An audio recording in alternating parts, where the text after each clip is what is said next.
ready. I've got so many projects. I'm excited about them all, trying not to get overwhelmed. I bought some, first of all, thought I would let you guys know some of the purchases we've made recently. Bought a set of Guggenheim's scissors. I got these a few weeks ago, and I got them for half price. They come in this little box. And where I wouldn't probably pay $50 for them, I was willing to try paying about $25 for them. And I've tried them out, and they are so sharp and so awesome, and they'll cut like butter through anything. They're very heavy. They're such neat ones. And they gave me the opportunity at the time I bought these to buy one of the little short scissors for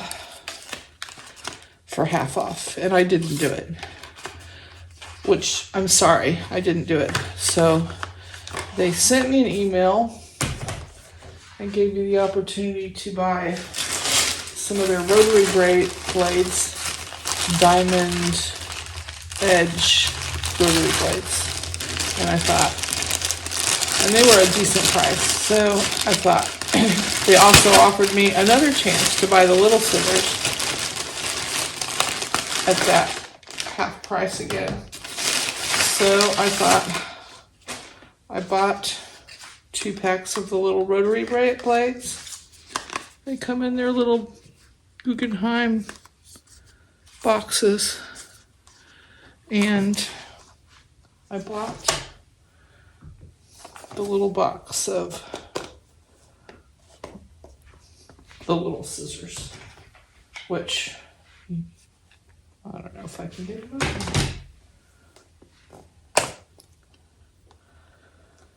To get a little plastic off of it. Let's see if I can find. And they come in their little box too, and they are equally heavy and gorgeous. And I know they're gonna cut like awesome. Just, oh my gosh, yes, you can tell. They just slice through stuff. I know I'm gonna like them. They'll be great. Just like the big ones are great. So those are one of the purchases, a couple of the purchases that we made. One of the projects that I'm going to do is I'm going to work on hopefully fixing this shirt. You can get men's t-shirts at Wal-Mart for about $4.99, but they have this ribbing on it that kind of makes me feel claustrophobic.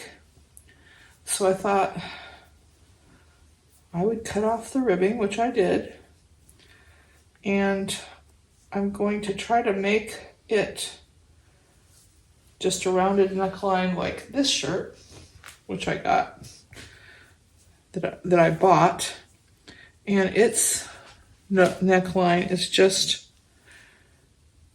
has like a zigzag edge, and then it's turned under and sewed, I think. Maybe not, maybe it actually,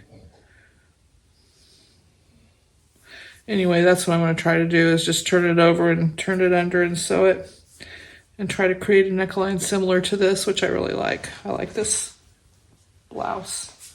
It's getting old, but I like it. So I'm going to thread my machine with some white thread. Then I'm going to zigzag around the edge and turn it under and sew it. Give it a slight little hem like this. Just a little hem all the way around. It looks like there's something I need to clip off with a little, oh, it's going to come off anyway. There we go. Use my little scissors. Okay. So just got to thread the machine, and I'm going to try this and see how it works. See if it comes out looking like what I'm hoping it will. I hope it's not making the neck too big around. I don't think it will.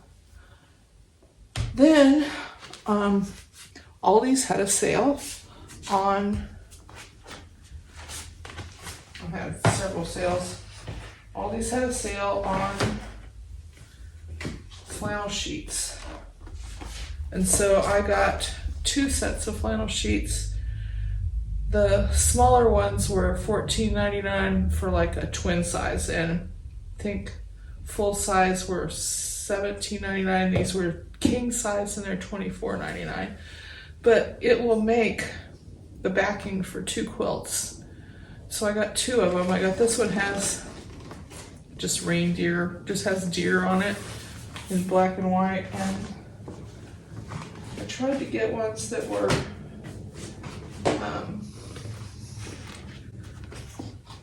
not too exactly Christmassy. It has kind of a winter feel, but not Christmassy, and this is just like snowflakes. So I've got 2 sets of those to use for backing.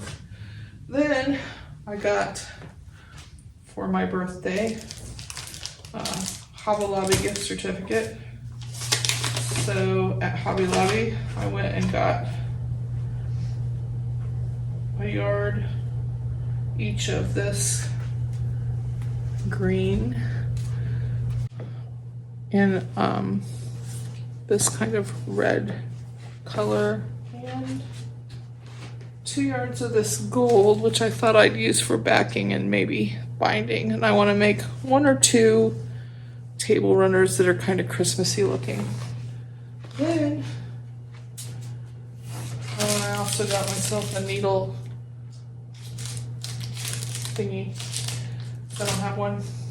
I found this at Walmart for a little over $3. It's a yard of material 44 inches wide, which I thought's pretty good, and it possibly could be used with this as well. So got that to work with. That's another project. I have crocheting projects to finish. I have done a bunch of several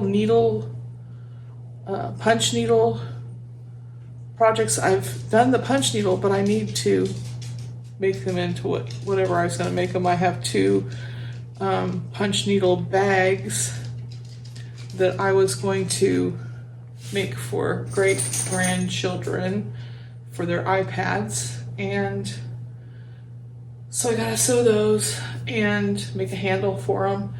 And then I have a couple of just wall hangings that I've made that I just need to trim around the edges and sew to the backs and just make them so that you can hang them on the wall. And Richard and I both did a couple of big needle punch bags that I haven't sewn into bags yet and have to put linings and stuff in them. So all those sewing projects have got to be done. And then I got brave. I've had this embroidery machine for a while, and I've been too chicken to get it out and try it out. So I've got it out. I've found a plug for it, plugged it in. It seems to be operational. I inherited it from my mom, and she has been gone 18 years, so it's not a new machine by any means. It's a Genomi, but you can still get parts for it and pieces for it, and there are still YouTube videos on how to use it. Looks like it's not that hard. So I'm going to try that out probably sometime today. But in the meantime, I'm going to work on sewing the shirt. Then I'll press up some of this material, and I'm going to try to figure out how to use that possibly make some tags to put on the backs of quilts. Richard and I both got our rag quilts done, so they're done, and you've probably seen those. I have a quilt that Richard and I both worked on.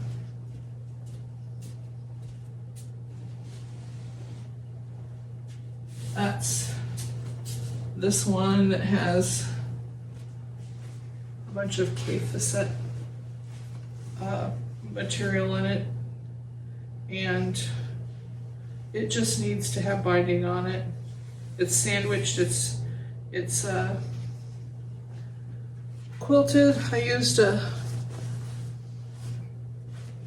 quilting stitch that was kind of like a, what do they call it? Feather stitch from on my machine to quilt it, which I really like that, but I think it looks better on, to do it on table runners than it does on this. I think it just took way too long and it's not as noticeable, so I probably won't do that on a big quilt again. Not on, I might do feather stitch by hand on a crazy quilt or something, but not on just a quilt like this. We have so many quilts to make. We've got so many things to do and projects to finish, so those are the things that we're going to be working on. Richard has stuff to do too, so we're going to make some, we'll make some videos about finishing projects for him, what he's going to be doing, and what I'll be doing. Richard's still feeling kind of under the weather because of having had the surgery. I gave him a heavy duty pain pill today, and he's in there chilling out in the chair. But hopefully in another day or two he'll feel a little bit more like normal. He needs to eat and drink a lot, and he's got some follow-up appointments this next week. So far he seems to be doing okay. He's on track. But it's, you know, you're 75 years old, it's harder to get over stuff than when you're a little younger. But I think he'll come through it all the better. So I want to get with working on I gotta thread my machine, and then I'm going to work on this. I'll show you what it looks like when I've got it done. Thanks for watching the video. Please leave comments and let us know what you liked about this video and what other things that you'd like us to make videos on. Please subscribe. It helps us a lot. We're trying to build a community of retirees and crafters and people who can connect. So we very much appreciate you being here.